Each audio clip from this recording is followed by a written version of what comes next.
ان شاء الله في الفيديو تشوفوا الطريقه ديال تركيب ميزان الخيط. كما كتشوف هاد الطريقه هذه في الغلط، يعني الديسك على الطريقه الغلط، يعني الطريقه الصحيحه على هذا الشكل هذا. كما كتشوف معنا كندخلوا الديسك على هذا الشكل هذا. الثاني كيدخل من العكس ديالو، يعني الاتجاه العكس ديالو.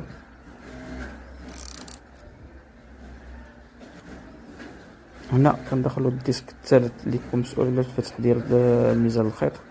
هذا هو اللي كيفتح لنا الديسك ديال ميزان الخيط.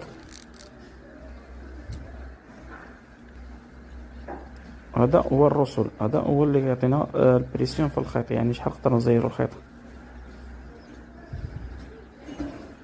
وهذه الروندي ديال ليكرو. هنا كيبقى لنا ليكرو اللي كيزيرنا الميزان الخيط. هذه هي الطريقه ديال التركيب ديالها.